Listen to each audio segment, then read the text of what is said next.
Hi అండి, welcome to my channel. ఈరోజు నా టిఫిన్ అయితే రొట్టె పప్పు అండి. జీవితంలో ఎప్పుడైనా మనిషి ఉన్నప్పుడు కానీ, డబ్బు ఉన్నప్పుడు కానీ, వస్తువు ఉన్నప్పుడు కానీ దాని విలువ అర్థం కాదు. నాకైతే ఆ విషయానికి వస్తే మా అమ్మ అండి. మా అమ్మ ఉన్నప్పుడు నాకు అంత అర్థం కాలేదనమాట. పోయిన తర్వాత అయితే తెలుస్తుంది. మేము చిన్నగా ఉన్నప్పుడు ఎప్పుడు అంటుండేదనమాట, నేను లేనప్పుడు ఎట్లా బ్రతుకుతారో అని ఎప్పుడు పట్టుకొని ఏడుస్తుండేదండి పాపం. మాకు అప్పుడు ఆ వయసులో ఆమె చెప్పే బాధ మాటలు అర్థం ఏవైతే కాదు. కానీ ఇప్పటికి మా అమ్మ చనిపోయి 27 సంవత్సరాలండి. ఎప్పుడన్నా మా అమ్మ కళలు వచ్చిందనుకో, నిజంగా ఉందేమో అని ఆ కళ ఎంత హ్యాపీగా అనుభవిస్తామండి. మనం ఎంత పెద్దవాళ్ళమైనా అమ్మలేని లోటు అంటే తీర్చలేనిదండి. ఎన్నిసార్లు అనుకొని ఎన్నిసార్లు ఏడ్చి బాధపడుతుంటాము ఇప్పుడు కూడా గుర్తు చేసుకొని. అమ్మ చనిపోయిందా, మా అమ్మని పెట్టి ఇంటికి వచ్చిన తర్వాతనే మాకు మా అమ్మ లేని లోటు వెంటనే తెలిసిందండి. పాపం ఆడపిల్లలైనా ఏ పని చేయనిచ్చేది కాదనమాట. మా అమ్మకు అంత ఓపిక ఎక్కడి నుంచి వచ్చిందో ఏమో కానీ అసలు పని చేయనిచ్చేది కాదండి. మమ్మల్ని చూసుకుంటూ అంత మురిసిపోయేది అనమాట మా అమ్మ.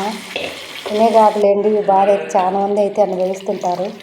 ఏదైనా ఒక పని అండి, అమ్మ నాన్న అయితే మనకు రాకుంటే మా పాపకు ఆ పని రాదని ఆనందంగా చెప్తారు. అదే వేరే వాళ్ళైతే ఆమె ఆ పని కూడా చేయలేదు, ఏ పని రాదు అంటే మనం ఎన్ని పనులు చేసినా ఒక పని చేయకపోతే అట్లా చెప్తారనమాట. అదేనండి అమ్మా నాన్నలకి వేరే వాళ్ళకు ఉన్న తేడా. మనం పని చేసుకుంటూ టయానికి తినకపోతే తిన్నావమ్మా ముందు తినుకో అంటారనమాట పేరెంట్స్ అయితే. నాకు ఎందుకోండి అలా ఒక మాట చెప్పేటప్పటికి ఎంత ఆనందం అవుతుందో. ఇప్పుడైతే నాకు మా పిల్లలు ఆ లోటు భర్తీ చేస్తున్నారండి. పిల్లలు ఇద్దరు కూడా నాకు అమ్మా నాన్నలేనండి. అంటే ఫోన్ చేసినప్పుడల్లా అన్ని జాగ్రత్తలు చెప్తారనమాట మా పిల్లలు. ఎవరితో ఎంత ఉండాలనే అంత ఉండు, ఎంతవరకు ఉండాలనో అంతవరకు ఉండు, ఏం మాట్లాడాలో అంతవరకు అంతే మాట్లాడు, ఎవరేమన్నా పట్టించుకోవద్దు. ఇలా పెద్ద పెద్ద మాటలు అయితే చెప్తారండి మా పిల్లలు నాకు. పేరుకు వాళ్ళు నాకు పిల్లలైనా నాకు ఇద్దరు అమ్మా నాన్నలండి వాళ్ళు.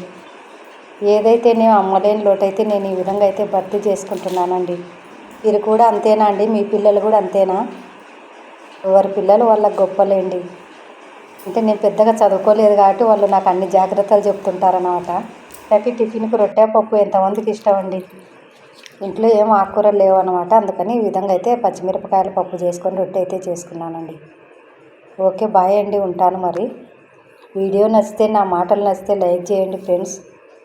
అయినా పొరపాటుగా మాట్లాడుంటే ఏమనుకోవద్దండి. బాయ్ అండి.